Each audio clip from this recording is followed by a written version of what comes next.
Gənclik, tələbə həyatı. Bu dövrlərdə insan o qədər də dərin fikirləşməyin, gələcək həyatını dərin qurmağı fikirləşmir. Adrenalin, əyləncə axtarır.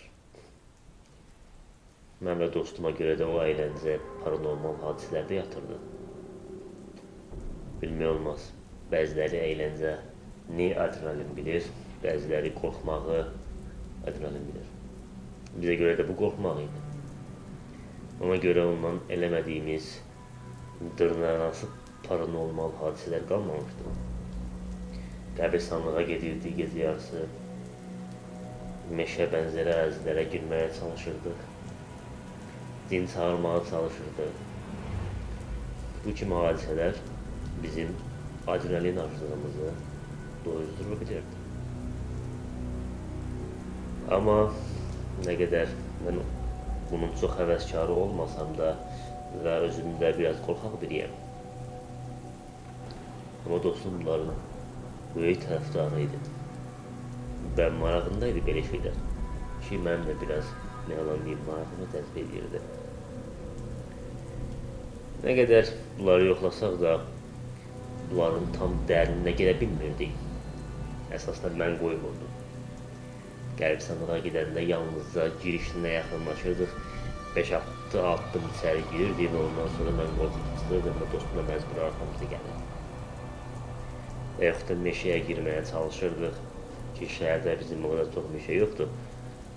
Onda da nəsə mən azca qorxub tez çölə çıxırdım, tez uzaqlaşırdım ondan ki, dostum da arxamda gəlirdi.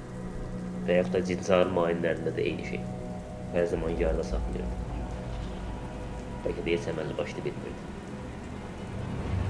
Amma maraqlı gəlirdi. Nə də olsa cavanıq. Belə fikirləşirəm də özümüz üçün yeni bir səviyyə qoymalıydıq. Artıq böyüyürdük nəticə etibarilə. Mən də fikirləşirdim ki, bizim kənddəki o həyat, kənddəki evimiz, kənd abu-havası məncə bu paranormal hadisələr tam uyğun olar. Uşaqlıqda xatırladığım qədərilə kəndin sərhəddində, yəni meşə ilə olan sərhəddində bir ev var idi. Orada yaşayanlar əvvəllər varlı idilər, daha doğrusu sonradan varlanmışdılar. Xatırladığım bir çox hadisə var ondan bağlı, amma tam dəqiq yazmasını bilmirəm. Son olaraq xatırladığım o evdə yaşayan ailə və bütün onların çərçivələri, ətrafları hamısı qəribə bir şəkildə o kənddən uzaqlaşmışdılar.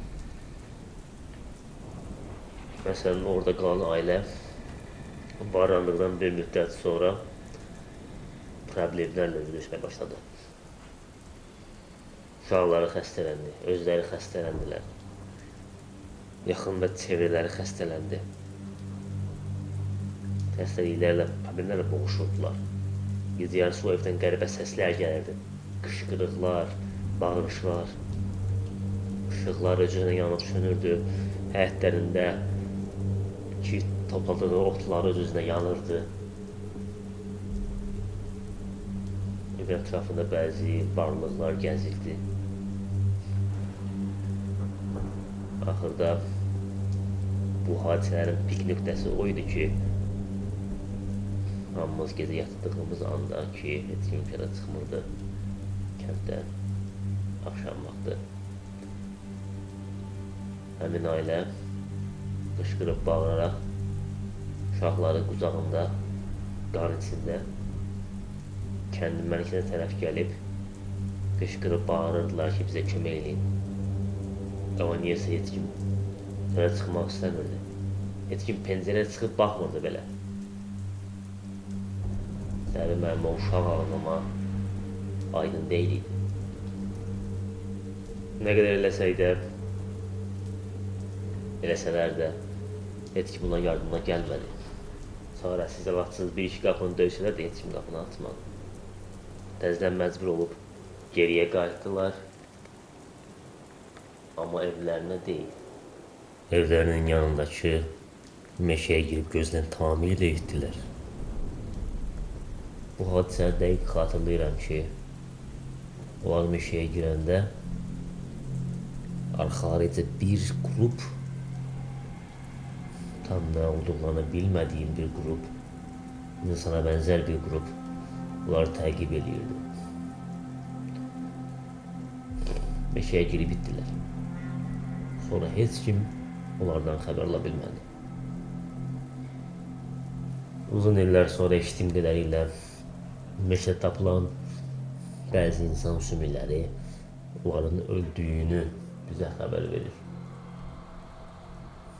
Bu hadisələri mən bəzən gecə yarısı fikirləşirəm. Ona görə də yaxın zamanda dostumun mənə adrenalin dolu bir qorxu seansı təklifini kəndə getməyə dəyərləndirə biləcəyini düşünürəm. Bunu deyəcəyəm və kəndə gedəcəyik.